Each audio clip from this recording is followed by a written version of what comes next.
freedom stands, with a Bible in my hand and a prayer in my heart. Living this life where the wild plays its part. Dust on my boots and my hat pulled low. Got my trusty rifle and I'm ready to go.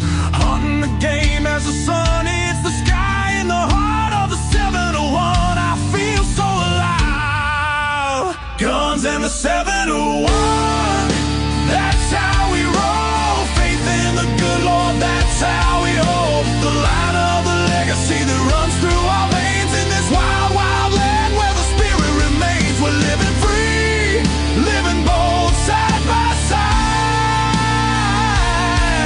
with God on our plate and our hearts open wide.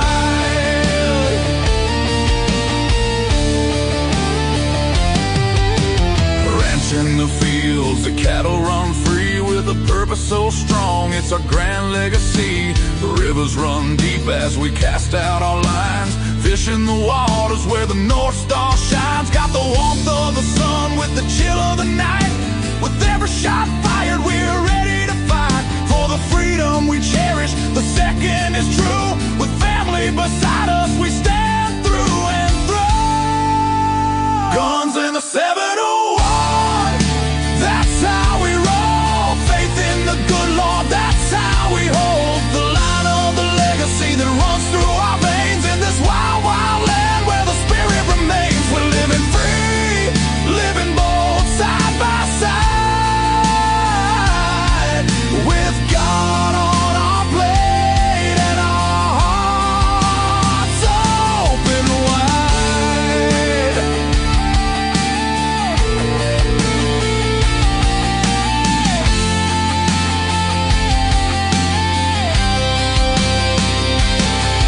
In a world that's spinning with sins that they wield, we stick to our values. Our fate is revealed with the word as our guide. We tread on the earth, a community built from the love, not the curse. Raising our voices, singing loud through the night, for God and our freedom, we'll continue the fight. Let the rifles ring out, let the spirits align. In North Dakota's embrace, our souls intertwine. So when you hear the gunshots and feel that proud sound, know it's faith and freedom that echoes around. From the fields of the ranch to the depths of the lake, with God on our side, there's nothing at stake. Guns and the 71 forever will stand in the heart of our faith in this great free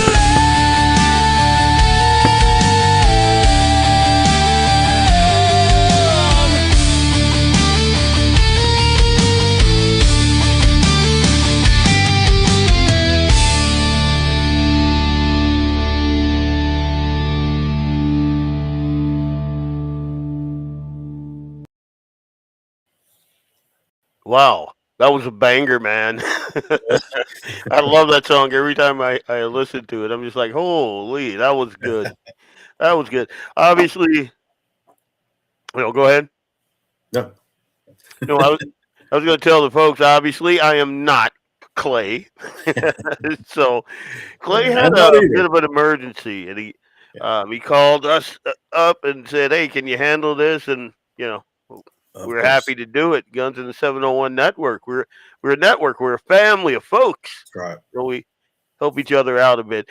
Just before we got on air here, I was telling Vance, you got the 8-year-old up there and he's yelling, and I had to kind of mute my mic to yell. You start out like parents. I don't know if this is you.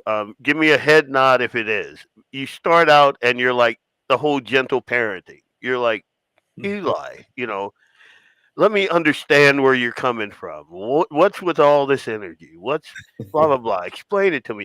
By the 10 minutes after that, you're right back to the South, man. You're like, hey, get upstairs right now, get there.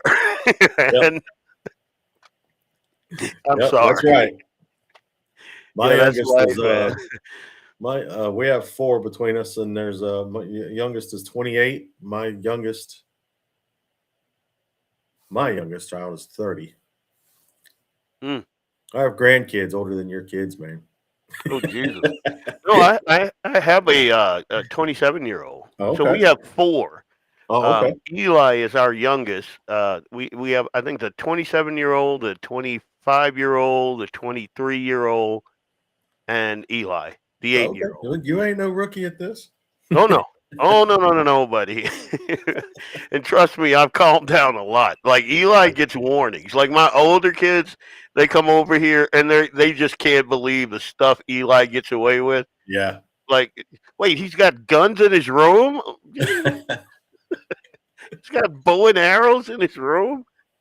You know, that he gets a dog? What? You know, that sort of Things stuff. get But easier with the younger ones. I mean, I remember raising our kids, and by the time we got to the youngest and was raising him, you know, we're a little older, a little like to think we're a little bit wiser, a little more financially stable, and it's just easier to do things for the younger one. And you've learned from making mistakes with the older ones. exactly. That's exactly what I tell my kids. I'm like, hey, when we had you guys, we were living in like a little 2-bedroom apartment.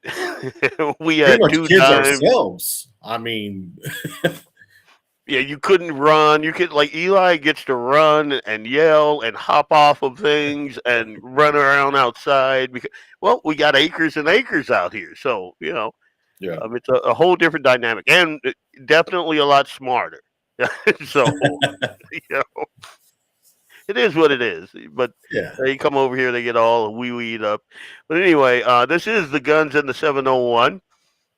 This is Vance Bishop. I am Leon Francis. I host Blackbeard Logic. We'll be hosting tomorrow. I'm waiting on a phone call. I will be uh, speaking with my buddy Michael Coachman tomorrow. I thought I was going to have another guest who's running for District 41 out of South Fargo, and I'm still waiting on that call back. So I'll let you guys know like tomorrow in my social media, you know, whether that's going through or it's just going to be me and Michael Coachman kind of chopping it up and having fun. Yeah, that's always a good time. Still mad at my buddy Bob Wheeler for bailing on me and going to Arizona, but you know it's all good. It's all good. I'm not gonna. It's a term from my ghetto days. It's all gravy, baby. You know. Anyway, so we had this set up when it was going to be all 3 of us, and Mhm. Clay had a couple days back had mentioned this whole gun show deal. Let me see. I'm gonna pull it up here, and I had that as my first topic to talk about.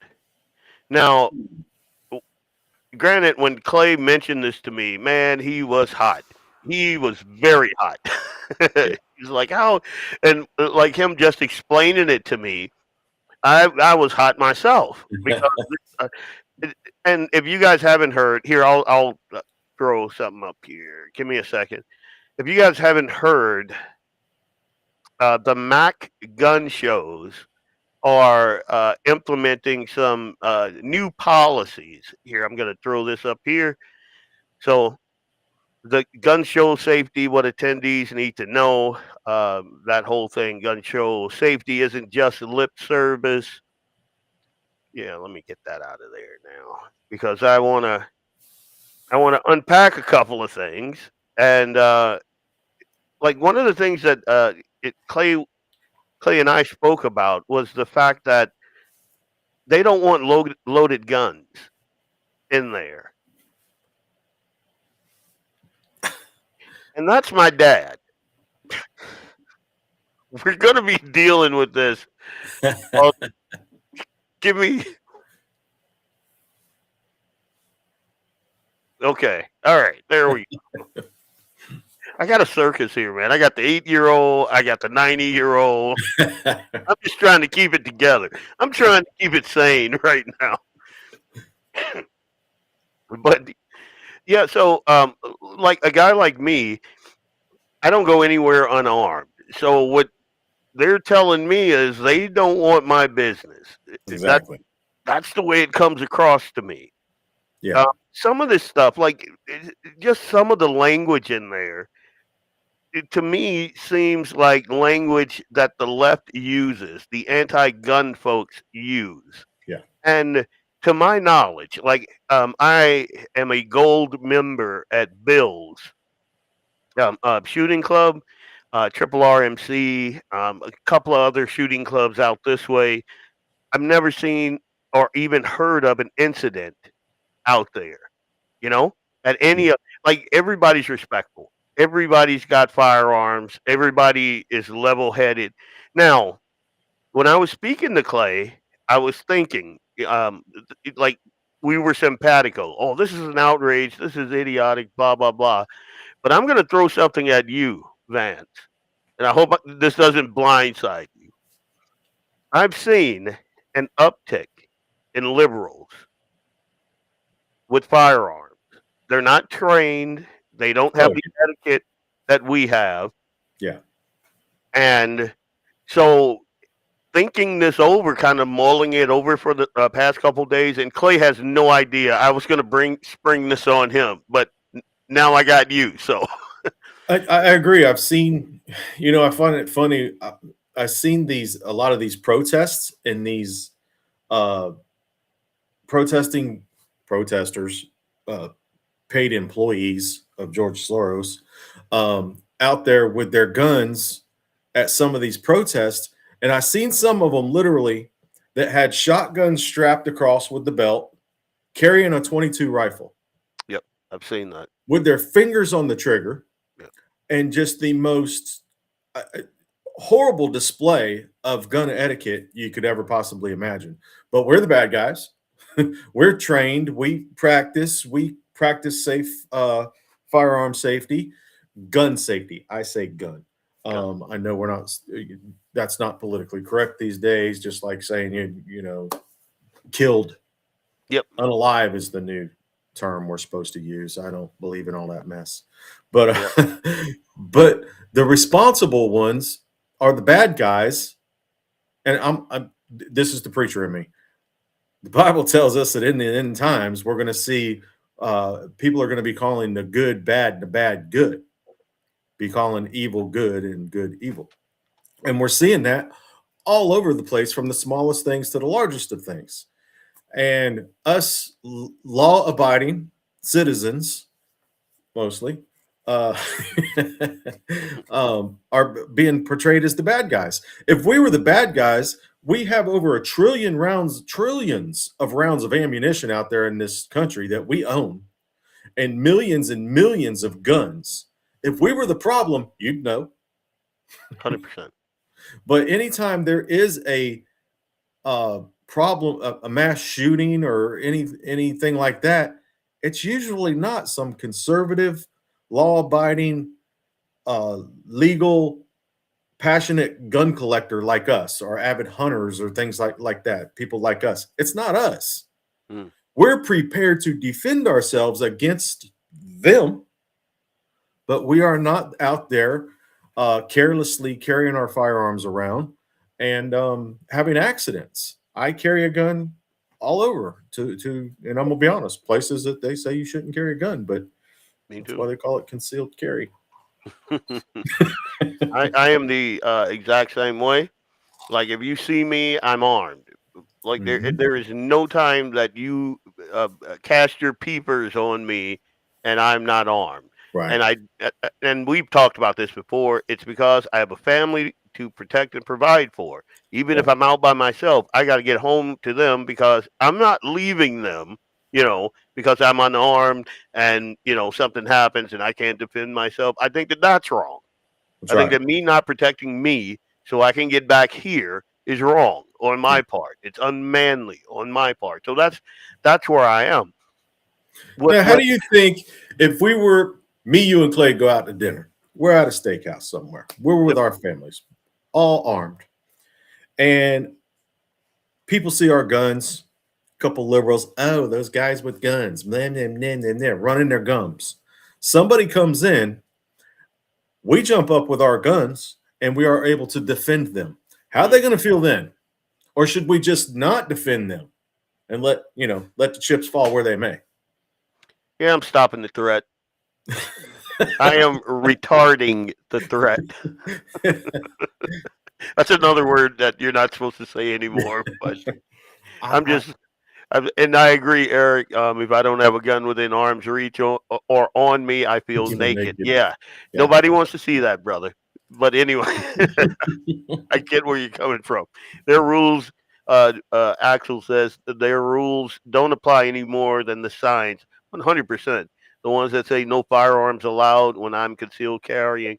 Yeah, the criminal that's going to walk in there and do something bad, he disregards that with deadly consequences. So I'm not going to be a mindless sheep, victim of that very stupid policy. So now I'm not going to go.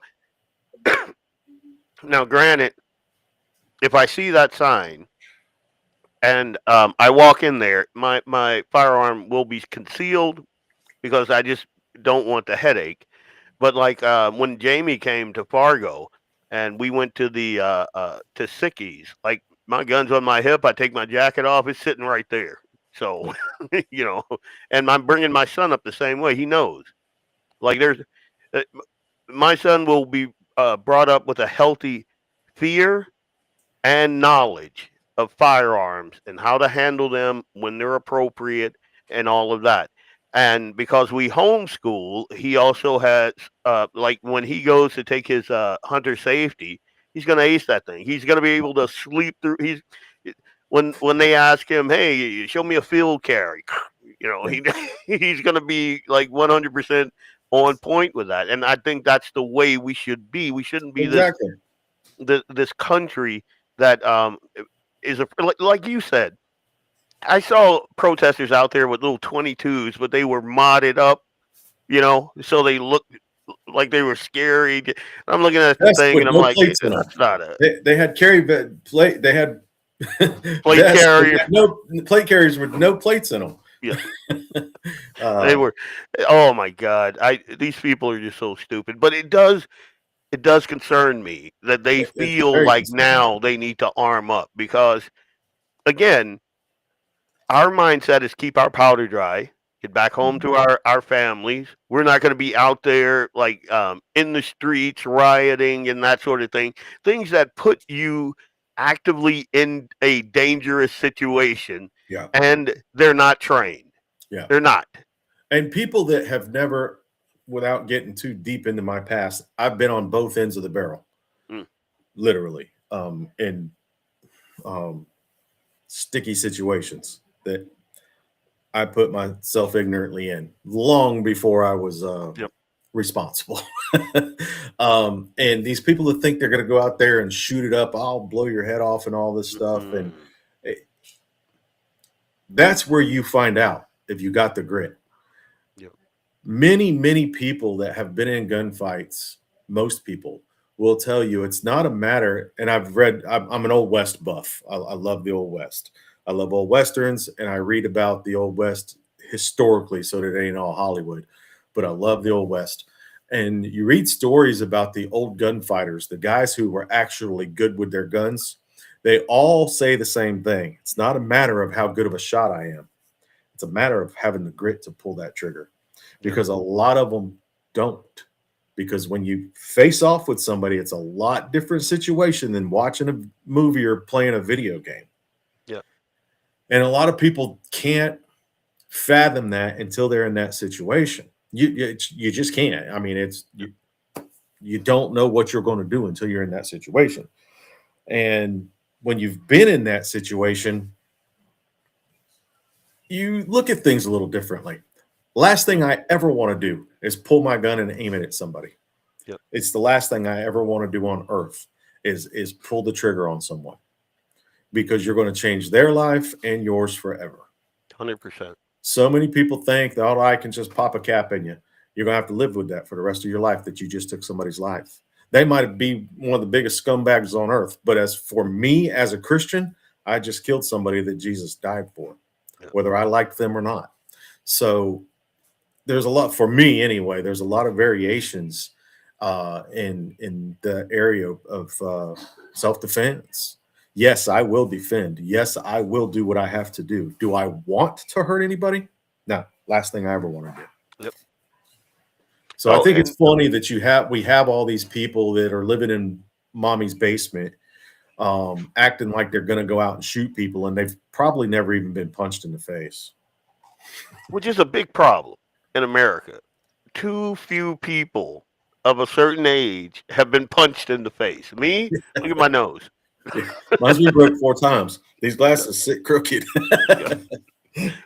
But yeah, my wife, and she's got a huge heart, and like, and I've told this story before. When that guy at Mall of America threw that kid off just walked up to a random kid, picked him up, threw him off the second or third story balcony.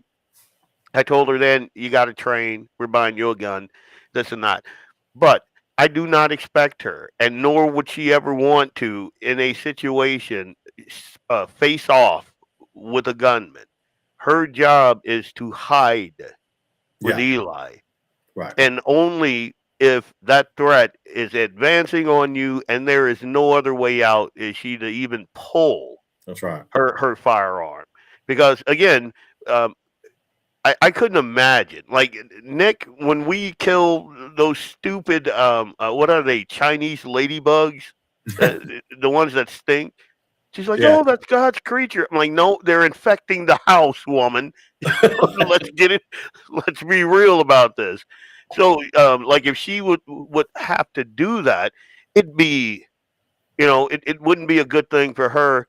And then, again, when you come from a religious newfound, I have not always been like a holy roller. I'm still not one. But when you have a solid foundation in Christianity and you understand the Imago Dei, and you can see that even in a sick person, even in a possessed person, when you see that, you can't unsee it. And even in the heat of the moment, if I have to fire my firearm, I'm not hitting the legs. I'm not doing it. It's center mass, the biggest target that I can, and it won't be once or twice. It'll probably be 3 times to make sure that they're down. So in that scenario, when the adrenaline is gone and the cops and the lawyers and all of that, and I'm laying in bed at night, my head is going to be like that was a child of God. That's right. You're going to relive it in your head. That was somebody's son. That's right. So I don't want to. But idiot liberals kind of force the issue. Sick people. What is all this? I don't know what that is. Who that is? CC, not too many people here. Well, I don't know where you're listening from, but we're across probably 17 platforms. So the platform that you're on, you might not see that many people, but we're across like YouTube, Rumble, and several different YouTubes and Rumbles. Like my profile is Blackbeard Logic. You got the guns in the 701. And yada yada yada. Also on Twitter, the same thing. Also on Facebook, the same thing. Also on Twitch, same thing. So there's a lot going on here, and it's also based out of one of the least populated states in the country. So yeah. Oh wow, that's nice. So I just put the comments up there. Leftists can't be trusted with guns. They see guns as a way to commit violence against people they disagree with, and for their anti-American leftist revolution. And that is true. Some of the things that I've seen, especially when we're talking about the protests, So far, you guys were on a good topic. Yeah, there you go. Well, thanks for joining us. Thanks for joining us. But yeah, I see what's going on in America right now, and I am glad I am the way that I am, and I know the folks that I know because we are trending into an ugly place. Yeah. Um, some of us thought with Trump coming in, things would get better, but no, nope. The way they like the rule of law being an afterthought now, that's a scary revelation in this country. Yeah. The amount of judges, the amount of police chiefs, the amount of people in authority that are not just willing to skirt the law, but encourage other people to skirt the law, and then the repercussions don't fit the crime, in my humble opinion. Like Yeah. I saw when the Minneapolis police department finally got their heads out of their rears and started, putting their hands on people. You saw those people like they weren't as bold. Like you said, they hadn't been hit in the face. I saw a girl crying for her mom because she's out there. She thinks she can't be touched. Yeah. But social media has made so many people, there's so many keyboard warriors out there that want to get on here and run their mouth and sound so tough. Yep. But they've never been in a street fight. They've never been in a schoolyard fight. So it's easy for them to get on here and run their guns and sound like they're all tough and know what they're talking about when all they're doing is following along with the trend of the left agenda and believing what CNN tells them. Yeah, I can't see who that is. Here, I'm going to go back up. The way it's coming across here, someone said, I'd rather go without a phone. Yeah. And I talked about this on one of my podcasts. My big deal is situational awareness. It's huge with me. So if I go into, I don't know, a store or whatever, my phone stays in my truck. I don't take my phone with me purposely because I don't want it to go off, and I look at it and my head is up. Like I tell the 8-year-old, head up on a swivel. Hey, what are you doing? Get your head up. Get your head up. And same thing with my wife. It's harder with women. I'm just going to throw that. That might sound sexist, but it's harder with women. With me, I have no problems not having a phone on me. Like, and many of the people that are on this thread right now, they know that. They try to call me, they try to text me. I don't know where my phone is. I'll get to it when I get to it, So yeah, that's a real good point, man. Everyone, if you're a guy, especially, I see way too many. I'm in Shields or Fleet Farm or Walmart or Costco or whatever. I see too many guys like this. Yeah, and they're walking. You can very unaware of what's going on because they're Yep. focused in on the gadget. And I'm the same way. I'm very situational aware. I mean, when I walk into a restaurant, first thing I'm looking for is where are all the exits. I'm not going to sit with my back to the door. I want to see who's coming in, and I start scanning the room for my allies. If something goes down, I think I can trust that guy right there. He's going to be a target.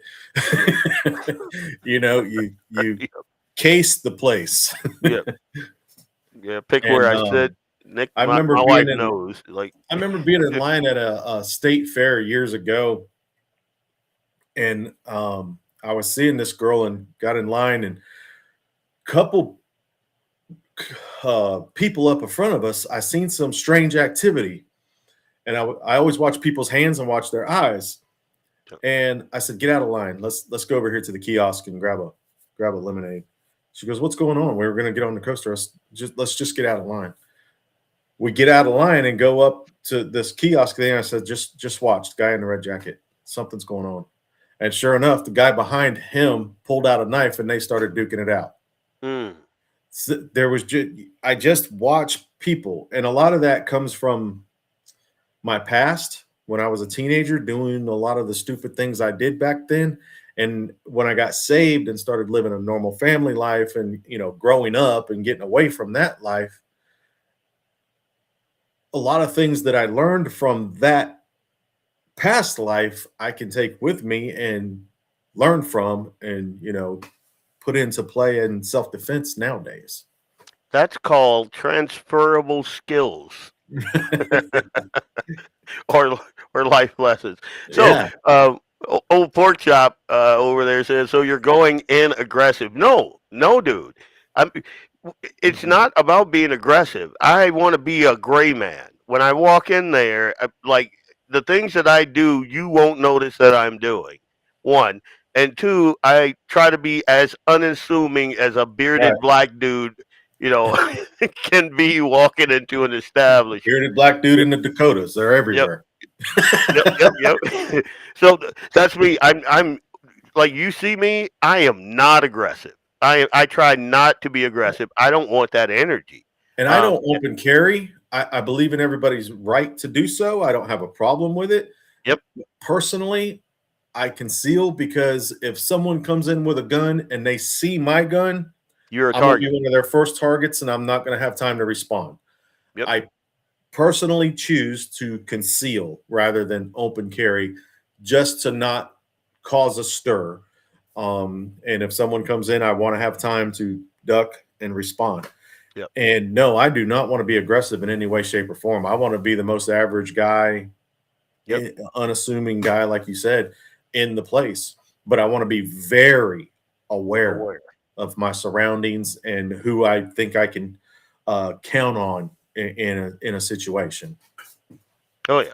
So, dude, Pork Chop Express. I mean, I love the name and everything, but yeah, if we came across as aggressive, that was not the intent, buddy. No, I am not, absolutely not that. So, getting back to these MAC conferences. You know what? He did say, I'm sorry to interrupt, but he did say inaggressive, so he's correct. No, I think the space bar might have got Yeah. But yeah, you're right. We're not aggressive, man. We are inaggressive. No, we do not. So when we're talking, to bring it back to the topic, we kind of meandered a little bit. Be polite, but have plans to kill everyone. Yeah, everyone in the room. So these gun shows, like Clay is like hot, and he called them. I think he might have got a call back today, and he kind of went in hot a little bit.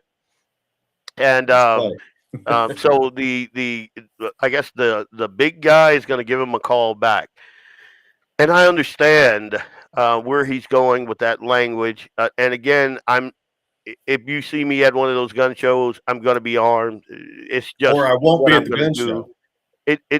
What's that? Or I won't be there. If I can't defend myself, I'll choose to go elsewhere.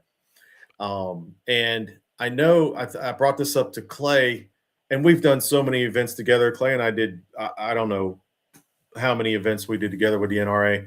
So Clay's very aware too, which is why it bothers him so much, because some of it may be a venue issue. The venue itself may not allow it, but you as the organization can say, okay, well then we will find another venue where our rights will not be, taken away from us. Yeah. I think the creeping the language, and I'm the same way. I read into things like plain language. That's what I'm going after, and I think that's what he did. And to me, it's a little concerning when I see folks, like especially 2A folks, and I see leftist jargon creeping into like mission statements and things like that. That does give me pause. And I'm like you. Like I love Bison football. I love it. I used to go down there and be one of those guys that interview right on the field, so I had really good seats. I can't go there anymore because I'm not disarming myself to be there. Mm-hmm. So me and Eli will go to a rugby game instead. I used to sponsor the Lost Boys of NDSU. Big open field. It's rough and tough. It's football, but on steroids, because those Bucks, oh my God. and we still do baseball. I love baseball, so we'll go there. We'll find another venue that will not restrict or retard my constitutional right to protect my family and myself. Look at the stabbing that happened outside of. Oh, Yeah. I had Dave, I had a buddy that was there when it happened. He was there, Kerry. He witnessed it. That's the only reason I know about it, because I didn't really follow along with SHOT Show this year, but he happened to tell me about it. but dude, like I followed it. I saw a 5.56 Gatling gun that I approached my wife about, and it was only like $1,300 or something like that. But it was a hard no. So, and they have some really good, some really nice new products that are rolling out. Some of the new tech. Oh, some really nice things. Sounds like some FUDs are writing the safety rules for those. Yeah. Well, Jenny, what gets me about this organization is, what kind of organization will allow someone to take their rights away from them? Why wouldn't you just tell the venue, okay, we'll find another venue. We're not going to put our guns down. Yeah. We'll just find another venue. So that makes me question the integrity, the stance that organization takes on the Second Amendment, if they're willing to put it down that easy. Yeah, I had a big issue when they had the Republican convention in Fargo. Had a huge issue because you couldn't carry in there, and I didn't know that, so I'm like at the door, and then they're like, I'm like, wait a minute, this is the Republican convention. What are we, what are we doing here? So I've seen the slow creep in a lot of organizations, and the Republican Party, the NDGOP, is an organization. Yeah. But the folks that are supposed to be on our side slowly going in that direction. I saw a lot of this with the sheriff's departments. I've seen some really stupid sheriffs. I'm sorry, guys. I've seen some sheriffs that have no idea what their constitutional role or duty is, and they see themselves as bailiffs and jailers and delivering affidavits. That's pretty much it. Yeah. And it's so much more. So even in that organization, police chiefs, I've seen some police chiefs that are just horrible. Yeah. And the whole DEI thing that they were doing across the country, countrywide, every time something happened and you see the police chief and it's this black woman, lesbian, and you're like, wait, what? Not the fire chiefs that I don't know how I got on this. It's the point that I'm making is a lot of organizations have been trending into that softer, gentler, more liberal mindset, and I don't think it's a good thing. Vance, what kind of thunder stick is? Yeah, I said. You remember I mentioned that. That's just a Ruger American. It's a Gen 2 Ruger American, which is a kind of a lower end Ruger, but with good. I love the gun. It's got the fluted barrel. It's a 308, and with good optics on it. I just like that gun. I would equate it probably to like the Savage Axis, which to me also is for a cheaper package gun. I tested the Savage Axis once, me and Waylon, and I think Clay was there. We had a Savage, I want to say 270, and 4 of us got on the bench out of the box. We just took that gun out of the box, put it on the bench, and was shooting 400 yards in a 3-inch grouping, 4 different shooters. That's a good gun. That's a good gun. And I think it was $400. So, I'd have to say for me, some of these cheaper package guns, if you dress them up right, put good optics on them and take care of them, you got a pretty good gun. I mean, I've got some guns over there that are 5 times that, but I like and folks that know me know this. I'm a big fan of Bear Creek, and like I started getting those fluted barrels. Oh my God, they make a huge difference in distance and accuracy. Oh my God, it's huge. Anyway, so back to the we Gun had a shows. little bit of a show, set up for you guys. So I'm gonna hit a commercial break, and when we come back, this story. So I broke this story last weekend. I think it was Sunday. Might have been Saturday or Sunday. My phone started blowing up. It must have been midnight, and I'm looking at all these texts, and a good friend of mine, a legislator, kind of gave me the rundown on this story on this wrestler, this kid, and this family who lived way up in Nietzsche, North Dakota. Had to drive down 4 hours to pick their kid up because a week prior, some spectator walked into a gym that this kid was wrestling in.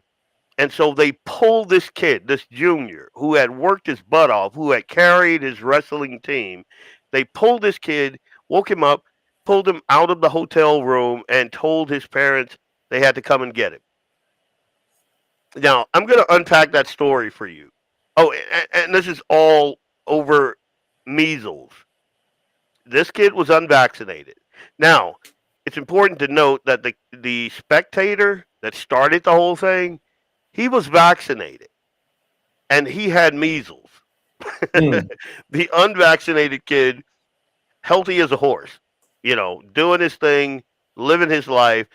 Parents don't believe in the in vaccinating their kids because they use the aborted fetal tissue in those and like heavy metals and a bunch of things. So they have a religious exemption, as is their right under North Dakota law. So when we come back from commercial, I'm going to unpack that for you guys. So here I got this huge screen here, and it gives me a lot of play, man. I love it. So we're gonna do this thing, I think. Oh, come on now. Well, all right. How about those Saints? New Orleans? Yeah, no. All right, here we go. Boom. At Horton LaserCraft, we believe in the power of personalization. Whether it's a cherished memory, a special occasion, or a unique gift, our custom laser engraving brings your vision to life. Our expert craftsmen and state-of-the-art technology ensure every piece is a work of art. From personalized decor to one-of-a-kind keepsakes, Horton LaserCraft makes every moment unforgettable. Horton LaserCraft is owned and operated by a local veteran and his wife located near Thunderhawk, South Dakota. They provide custom laser products at a reasonable price, and their turnaround time is fast and efficient. Custom board cutting, glassware, decanter sets, mugs, assorted stainless steel jewelry, assorted tags, decor, custom acrylic nightlights, and much, much more. Call them up at 605-545-7535. Horton LaserCraft, where memories are engraved.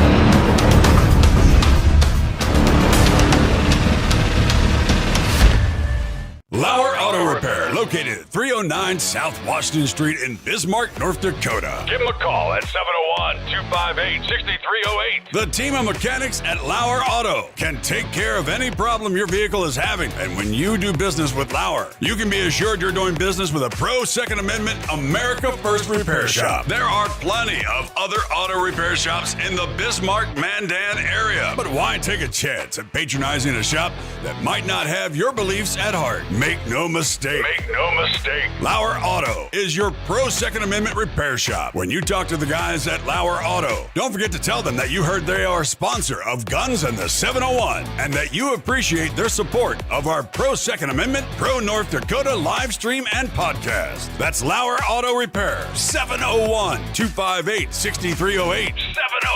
701-258-6308. Located 309 South Washington Street in Bismarck, North Dakota.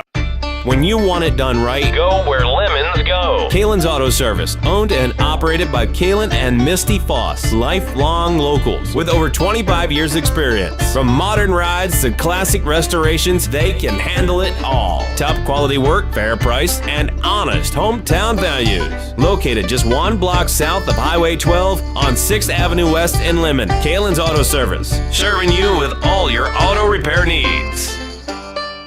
For the best gun gear for every and any situation, Little Angry Man Arms LLC has you covered. Top-notch guns from top-name brands like Winchester, Glock, Sig Sauer, and Ruger to essential extras from Magpul, Streamlight, Hollow, Sun Optics, and more. Little Angry Man Arms LLC have everything to make your shooting adventures a success. Visit littleangrymanarms.com today and gear up for your next big hunt, competition, or home defense. Don't miss out on our exclusive deals. Little Angry Man Arms LLC, based in Trail City, South Dakota, your ultimate hunting partner.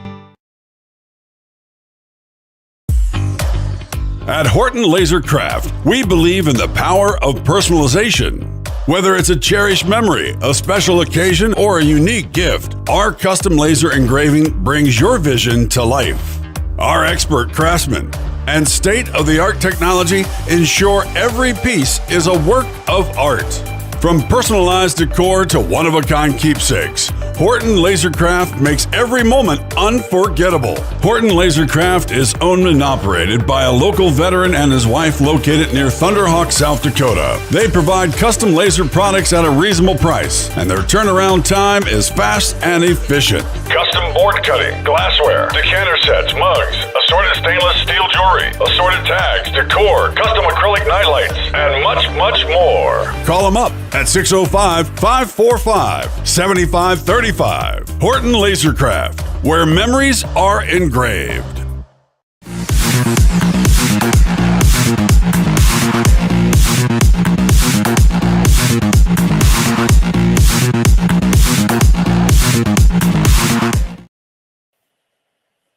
Welcome back. Welcome back. This is Guns in the 701.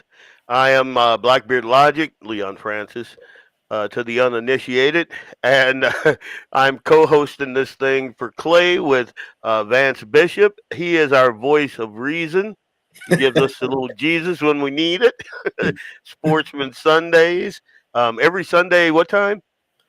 8 o'clock Central Time. 8 o'clock every Sunday. And you got to get, like, before we head out to church, that's the thing that I do. I just open it up, and while I'm doing whatever I'm doing, I'm hitting that. My father-in-law was a chiropractor, and my husband retired. Okay.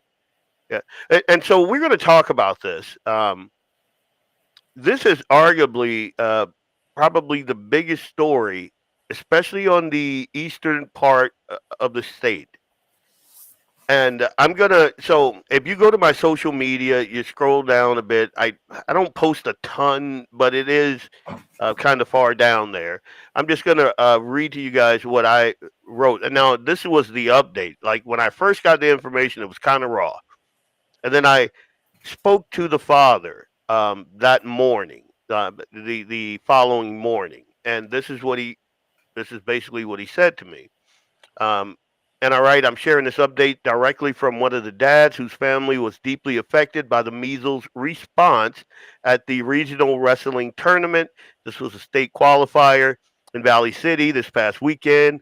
He reached out to provide his firsthand account, correct some details, and explain how this has unfolded for his family.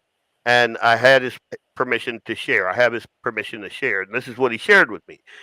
We're the parents who had to drive out in the middle of the night to pick our son up from the hotel. He was already down for the night, sleeping, when we got the call from the state immunization official, Jen. I have since dubbed her Gestapo Jen. So That's not him saying that. That's me. State He told us we immunization. needed to get him out of there immediately. The coaches were sympathetic. They felt terrible, but said that their hands were tied. The state official explained that even though our son may not have been in close contact with the person who had measles, because he was in the same gym a week ago and is unvaccinated with a legal exemption, he had to fully quarantine right away. So then they were strongly encouraged, they were pushed to get their younger daughters vaccinated because their younger daughters are also in sports. But again, as I explained to you, they did not vaccinate their kids because of the religious exemption, which I 100% agree with. But so you got to imagine, you get a phone call, it's the middle of the night, you drive 4 hours, they're like, get your kid out of here. He's got to be quarantined for like 21 days now, this and that. You don't want this to happen to your other kids. You better get them vaccinated. You're sleep deprived, you're upset. And so he did. He got his other kids vaccinated.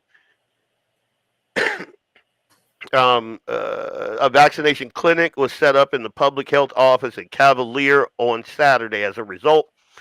So this father feels that he was pressured into vaccinating his younger daughters by the heavy-handed approach taken by that health official. After sleeping on it, he called her back to express concerns over what he felt was informed consent.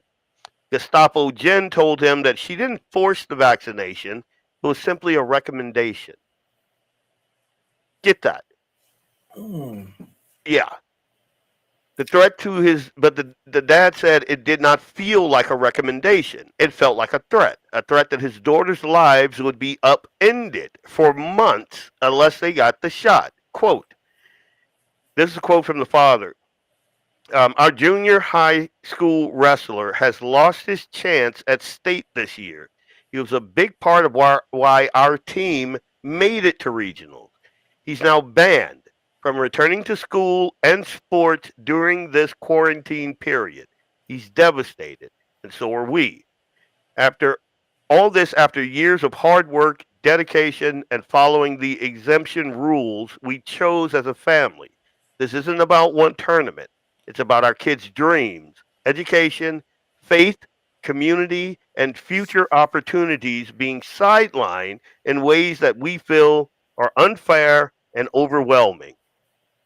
Now, this kind of stuff is infuriating for me.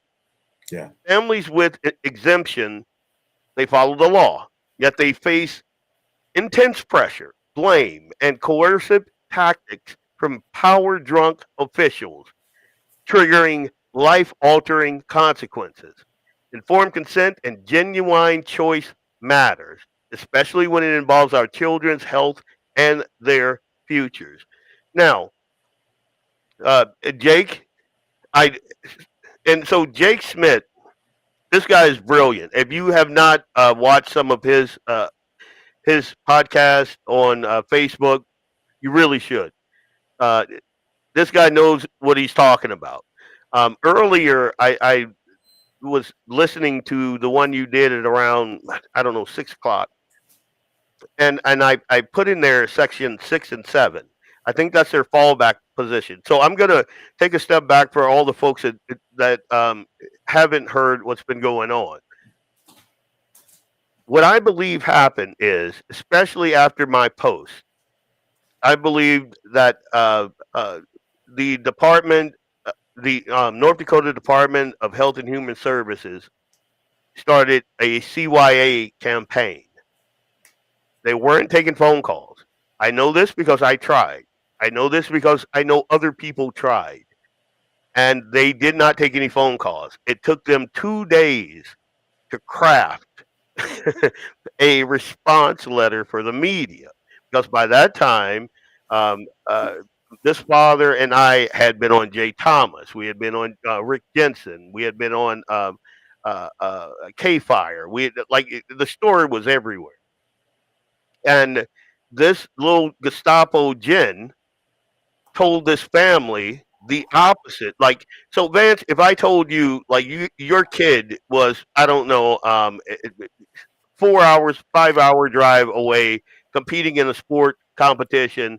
He's in a hotel room, and I called you and I told you to come and pick him up because he's an evil, anti-vaxxer. Or, well, she probably didn't say that, and you did that. Would you consider that a recommendation or a hey, you got to come and do this? Well, my first response would be, well, one, if the rest of you are vaccinated and it works. Hey, we lost you, buddy. You're gone. The last thing I heard was, and it works. And then here, I'm going to, so back to Jake. Here, let me see if I can get you back in there. Okay, there you are. All right. Can you hear me? I can hear you now. Yeah. So my response would have been, first off, if you are all vaccinated and it works, why are you worried about my kid that's not vaccinated and he's healthy? Do you not trust your vaccine? If you don't trust your vaccine, why should I take my kid to go get it? These are the same people that said 6 feet. Yeah. So yeah, these are the same people that said mask up for a viral. Nothing that they do makes sense. And I actually have a ton of information, and I was gonna save it for my show. We may dig into it on this show. Jake says that there's no legal authority giving them the right to require someone to quarantine. None. And now I looked at the law, like I read every letter. I put section 6 and 7 in your comments, Jake. I haven't had time to look at any responses to it, but I think that's where they're going to fall back to. I think that those two sections, section 6 and 7, kind of give them a little legal wiggle room. But their response is what makes me think that they don't think they have wiggle room, because they completely walked it back. They said they did not do this thing that they clearly did. So I think that Jen's head is going to roll for this. I think she might have been a little power trip. There's so many questions in here. So many like, how did they target that kid is what I want to know. How did they even know that he was there? How did they know he was at that hotel? How did they know to call his family? Like, and I understand what contact tracing and all of that is.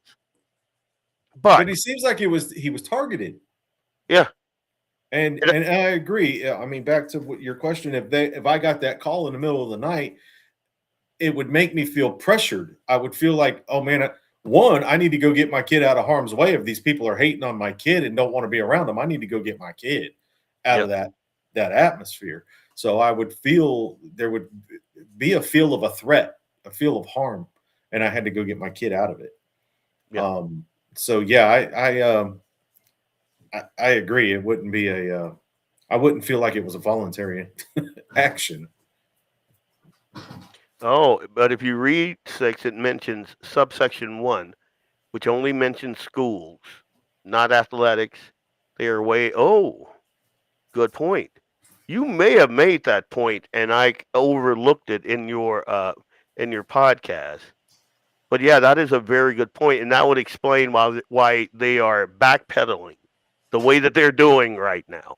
Like, again, with me and the 8-year-old, we're not doing any of that weird vaccination stuff. I don't care how much Rob Port screams over there at the forum that we're killing grandmas and puppies and kittens and whatnot. He can shove all that vaccine right. Well, where the good Lord split him. I'll just say that. I don't like that dude. But the whole thing stinks. Someone had to turn the family in. And see, Jay Thomas made that, like, my brain did not go there immediately. But Jay Thomas said something similar. He said, you think somebody that didn't want to ride, because this kid basically carried the wrestling team on his back. Like, he's fresh off injury. Last year, he was the only one to make state on that team, and now they're in their qualifiers. And this kid's a monster, man. He's grinding it out by all. And I wrote him a letter actually to him and his mom. But by all indication, this is a good, godly, God-fearing family. They're doing everything right. The kid is grinding it out. He loves his family. He loves God. And then to be targeted like this, like that stinks. And Jay You Thomas can take the wind out of a kid's sail by doing that to him. I mean, this kid's got motivation. He's got drive. He's doing good. He's working hard. And then to get blindsided with some attack like that could really take the wind out of a young guy's sail. Yep. I mean, I you basically can told totally him, derail this kid. yeah. And I can't speak on it publicly, but I can say that I know that there are multiple organizations that have reached out to this family to help them legally. Good. And I am hoping that they take advantage of that. I know for a fact that there are several legislators, multiple of them texted me, and they are going to work on this whole informed consent thing and try to get some penalties in there. So when this happens, it's going to have some monetary value tied to it. There's going to be it Wesley Snipes? There's going to be consequences and repercussions for these actions, you know. And I couldn't be happier. This whole thing, yeah. And Jake, I'm telling you, my brain did not go that way at all. And it is government overreach, 100%. The merging of those two departments by Burgum, and I'm remiss to say this. Someone pointed out to me that Governor Armstrong was also instrumental in pooling the resources and the authority of North Dakota Department of Health and Human Services together. And there may be some power there that we're not clearly looking at. But all of that is going to get fleshed out. The question that I had for like the audience here is, one, what would be your response? A guy like me, a guy like Jake, I know, I'd be like, no, I'm just going to get him a hotel room there. We'll be there in the morning. No, I'm not vaccinating my other kids. Absolutely not. And I'll be bringing an attorney with me. That's especially, you know, I'm just ornery and salty by nature, you know. So, and Jake is smart, so he would be smart enough to say that, you know, hey, I'm not doing this. But what would you do if you're a parent? You're not like a confrontational person. You're just trying to do right by your kid and everything, and someone called you in the middle of the night and told you that. What would be your response? That is one of those situations where it's hard to, if you haven't been in it, you don't know. But I like what you're saying. Yeah, let's get them a room. I'll be there in the morning, and then we're going to talk some legal issues. Yep. Because there's been a lot of overstepping here. And what is that position you said? The state immunization official? What even is that? Apparently, there's a thing. Somebody that goes around that thing. I mean, just some made up stupid position, overreaching government junk. And why in the middle of the night? This kid has been wrestling all day. You know, why in the middle of the night, man? That I don't get it. That would have, alarm bells would have started going off in my head. Yeah. At that point, wait a minute. He's in there with another kid right now. They've been literally wrestling, you know, all day. And now, and the kid that you're the spectator that you're that started this whole thing, that was a week ago. Like, what are you even talking about? Yeah, I agree with. I don't know if it was Jake or somebody else here a minute ago said somebody probably turned them in. That's the only thing I could see. Yeah, the only thing, and again, I did not come to that conclusion until me and Jay Thomas were talking about it. And Jay's brain works different than mine. So I'm like, oh, wow. Yeah. And again, when I spoke to the father, like, he's not like me. He's not like piss and vinegar. He's not salty, calm, and so I could see how a woman waving some badge of authority could, I can see it. Rattle him a little bit. Yeah. Yeah. But Jen needs to lose her job, and it should be public. And most people don't follow the law and rights and things like people like us do. Yeah. We want to know our rights. We want to stand up for our rights. We don't want to lose any rights. Therefore, we follow laws and legislation and stuff, and we know what we can and cannot do. As where the average person sees a badge and they think, whoa, I better do what they say. Yeah. No, you better ask some questions. Yeah. Just being honorary, Hey, I got a couple questions. Yeah, show me your badge. First, what's the number on that badge? What's your name? Let's talk now. But the thing that I am very happy for is this thing has gotten a lot of traction. A lot of traction. Good. Like, had it happen, like I could see this happening and the story not getting to a big mouth like me and the family just kind of, taking their lumps.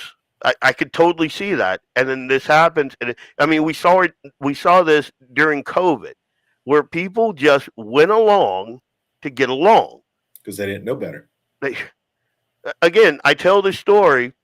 I was the network engineer for this region for UPS. So I was from Pembina. So I'm very familiar with Nietzsche. From Pembina down the western side of Minnesota and the eastern side of North Dakota, all the way to the South Dakota border. And so when they told me, and this is during COVID, that I had to get the shot, because I forget what they called it. There was a name for it, essential something or another. I just told them no. I'm not getting an exemption. Like my wife, we fought with her employer. Not going to get into it. I know she's back there going, you better not. But people that I worked with, they were like, what are you going to do? Blah, blah, blah, because they know who I am. And, and are you going to get an exemption? No, I'm not doing any of that. I'm not putting that junk in my body. I'll take the chance. I'm young, relatively young. I'm healthy. I'll take my chances. It sounds like a cold to me. That's what I said. And I didn't wear their stupid mask. I did not vaccinate. I did not do any of the exemptions. I'm just not going to do it. But I understand that a lot of people aren't. And my skill set is transferable. And I knew that to replace me, they were going to have to pull somebody from like another region to cover two regions. And the chances of them doing that was almost non-existent. So I did have a little bit of, leeway there. But the fact of the matter is, even if, I was completely replaceable, I would not have done it. And I'm just not going to do it. Some people are just built different, or I don't know. Like my dad who keeps coming in here, just honorary for no reason, man. Just and I guess I got that. I you am get to a certain age, show. You've just earned the right to say what you want and do what you want, and he's there. Oh yeah, dude. When you reach 90, when you're knocking on 90, absolutely, you can pretty much do whatever. I'm gonna run some facts to you guys. Oh no, did Restream drop the YouTube feed? I hope not. Maybe because we're talking vaccines and COVID. That would suck. But we're really gonna get kicked off now. Wouldn't surprise me. Yeah, this is from the McCullough Foundation study. Nicholas Hushler, MPH, new analysis of VAERS. That's the data center that they for vaccine related injuries and that sort of things. They claim that the MMR and the MMRV vaccines have been linked to far more U.S. deaths than measles infections since 1995. I am going to post that on my social media. I don't want to get kicked off of YouTube or anything, but the findings are startling. absolutely startling when you find out how many SIDS deaths, how many very young kids that got the measles. Uh,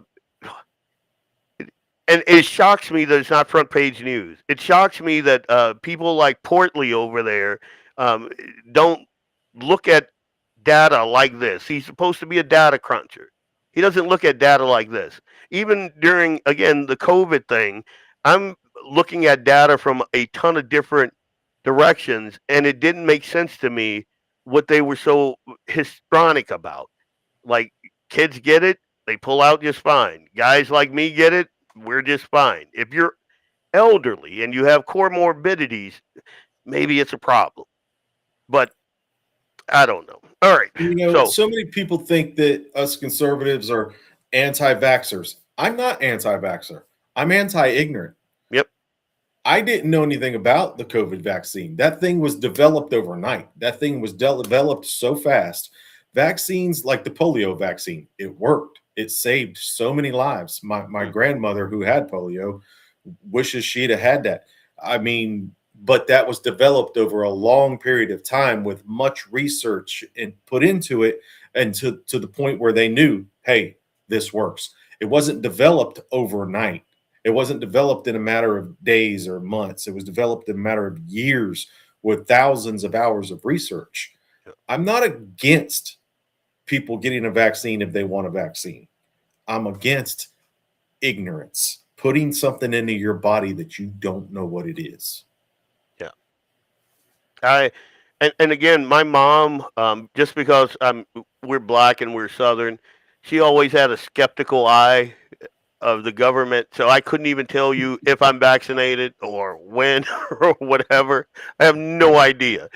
But something with this whole COVID thing scared the bejesus out of me. And I have right now, my son is never getting, especially none of this new age crap. I don't trust them. They lied about the data, and it's demonstrable lies. They found out through COVID how they can control people. 100%. 100%. I feel like that was the biggest part of it, was to see how they can control people. And they found out, unfortunately, a lot of people can be very easily controlled. It was bro, read the book Dissolving Illusions. You'll probably change your tune. Okay. I'll put it on the list, man. Justin says in over 70% of SIDS cases, the kids got their immune. Yep. And that, again, I'm going to put these stats on my social media. It's enough to make you go, wait, what? And it's shocking. And again, I don't think that I would be so vaccine hesitant had COVID never happened. I don't think I would have been. Like, and I remember hearing about, what's it called? The spectrum, autism spectrum, and things like that from the vaccines. And then I kind of was hesitant when they upped how many were in the schedule, and that seemed problematic to me. But then after the COVID thing, I'm full on. I'm like, no, hard stop. Not to be sexist, but they play on people's emotion, and women think emotionally. 100%. Rob Port is a woman. Is that what you're saying, Dan? I'm kidding. But again, when you could see that the data and folks that would talk about it, that would come out, like Dr. Peter McCullough, one of the most decorated people to ever put on a white lab coat, when they silence that dude, you're like, whoa, what's going on here? Yeah. It's enough to blow your mind. Now, some of the most intelligent minds in the medicine and science world were questioning this thing, and they were being silenced. And then you have this Dr. Fauci, who nobody had heard of until this came around, and his word is the gospel. Yep. What? Not even that. They took his word as gospel when it aligned with the narrative, because he said in the beginning that a mask won't help you. And by the end, he was like, yeah, put on 4 of them. Yeah. You're just like, wait. It sounds like a joke, but he actually did say that. Yeah. And then somebody in his you find out that organization. this dude's like, we have a beagle here. My wife has a 6-month-old beagle here. She grew up with beagles. I'm more of a hound dog guy. But to find out the experiments that they were doing on those beagles, and it was him. And you're just like, wait, this is a doctor? And then you dig more into Fauci's past, and you find out about the AIDS deal that he was involved in, which killed many more people than AIDS would have. Like, these people were dropping like flies, and they just kind of covered that up. This dude was the highest paid government official at that time. Dr. Fauci was. Lori, you're right. I believe, and this is one of the things that make me question where this country is headed. I believe that people like Fauci belong in jail. I believe that there's a ton of people that belong in jail. Right now, one of the biggest arguments that I'm having with like-minded folks is the fact that they don't want to vote Republican. They don't want to vote for like Trump or anybody. They're checking out because of the whole Epstein thing. And I can't disagree with them. There has been a level of evil operating in this country. Yeah. And people like me, again, I'm salty, I'm ornery, I'm jaded, call it whatever you want. I want to see tall trees, short ropes, and feet swinging. That's after a fair trial, of course. I mean, obviously, after. But to see, like, even today when Prince Andrews, or is it Andrews or Edwards? I forget. They all have same and similar names over there. You're all inbred, too, but that's neither here nor there. I'm sorry, guys. That's pretty funny coming from a Louisiana guy with an Alabama co-host. Yep. My first cousin is no, I'm kidding. But even like him being arrested today, and then you look at the charges, and they have nothing to do with, child sex trafficking or who got arrested? Prince Andrews or Prince Edwards or. Shows you how much I keep up with that mess. I don't. Yeah, but the fact that we could have that, like people, I remember Alex Jones and different people that they labeled far right conspiracy, blah blah blah, talking about that.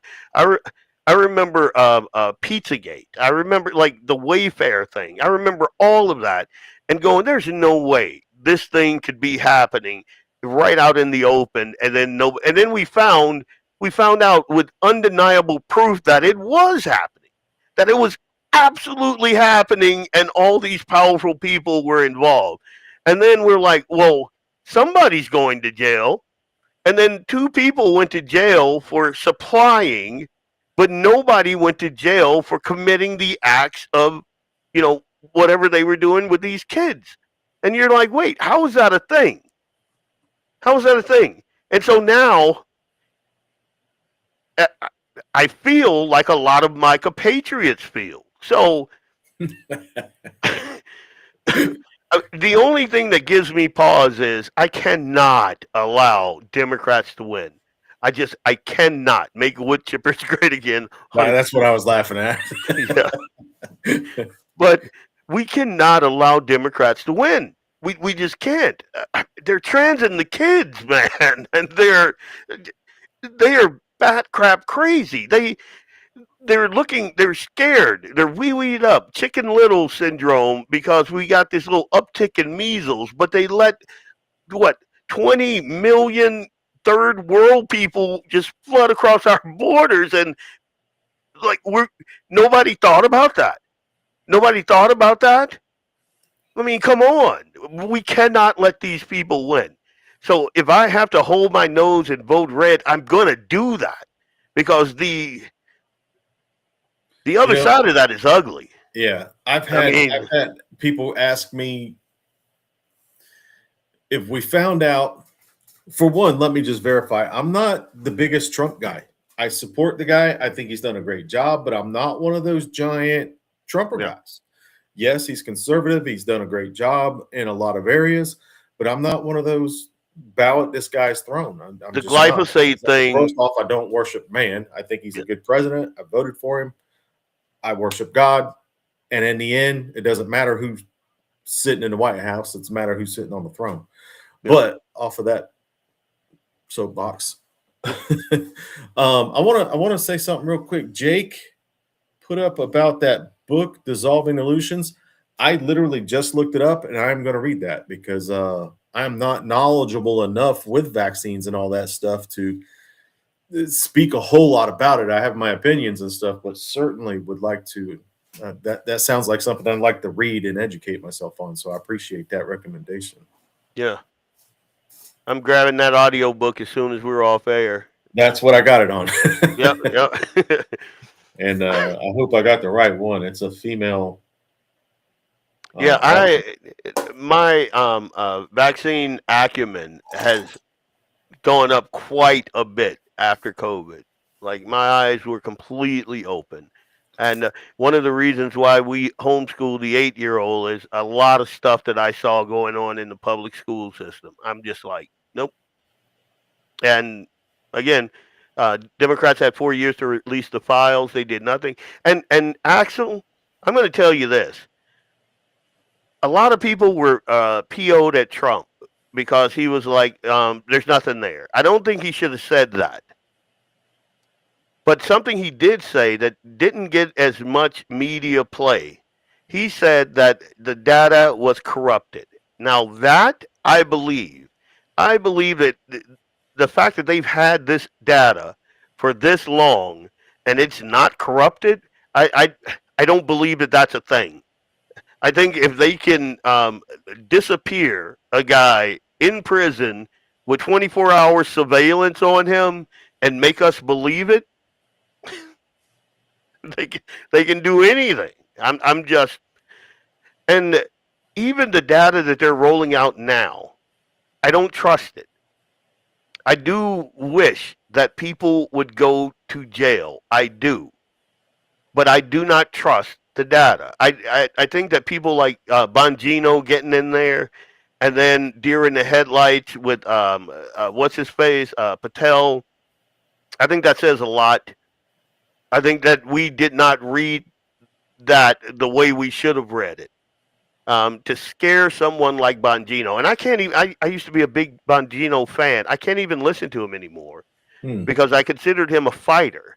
And no matter how scary, whatever that was that he saw or they threatened him with or whatever, I expected him to come out swinging. And he didn't. He quit. Yeah. Well, it was like back to what I was saying. People ask me about Trump with the Epstein files. If I found out he was on the list and that he was over the island doing these evil things, how I would feel. Hanging. Yep, 100%. Hanging. Because I agree with political views does not put aside evil acts. Yeah. I want to know. Yeah. I want to know who's on that list. I want to know if it's because I don't want to be voting for people that were involved in that mess. I don't care what political party they're in. I was taught at a very young age by my dad, always stand on the side that's right, no matter who's on the other side. Yeah, I'm in the camp that you touch a kid, you should die. And that might be a little harsh. I say wood chippers all around. I'm buying the round. That's where I'm at. Right here in North Dakota, there was biblical. A child. From my standpoint, it's biblical. Millstone tied around the neck. Right there. Even in North Dakota here, there was a child sex ring. I think it's still there. And very powerful people were on that list. We had the one guy, and he's 100 years old that they, did the little show trial for and whatnot. But we had other people that actually lost their life in what I believe was the cover-up of that thing. Very powerful people. And I could say names, but I don't want to get sued or worse.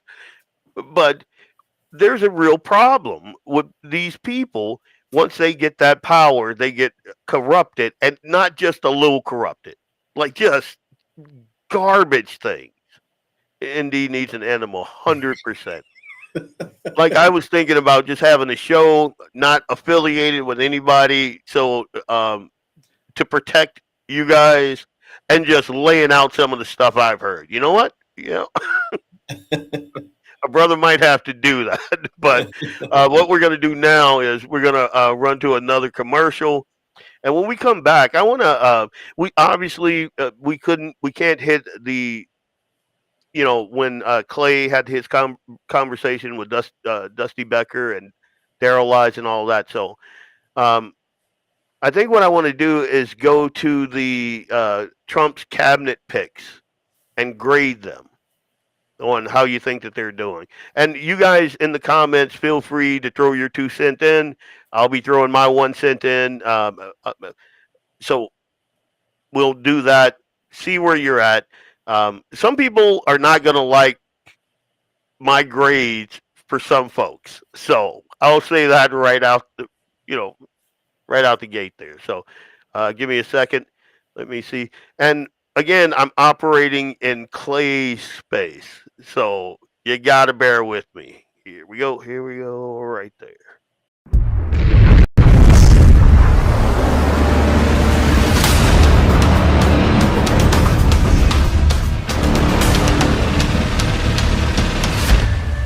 Lauer Auto Repair, located at 309 South Washington Street in Bismarck, North Dakota. Give them a call at 701-258-6308. The team of mechanics at Lauer Auto can take care of any problem your vehicle is having. And when you do business with Lauer, you can be assured you're doing business with a pro Second Amendment America First repair shop. There are plenty of other auto repair shops in the Bismarck-Mandan area. But why take a chance at patronizing a shop that might not have your beliefs at heart? Make no mistake. Lauer Auto is your pro Second Amendment repair shop. When you talk to the guys at Lauer Auto, don't forget to tell them that you heard they are a sponsor of Guns and the 701 and that you appreciate their support of our pro Second Amendment, pro North Dakota live stream and podcast. That's Lauer Auto Repair, 701-258-6308.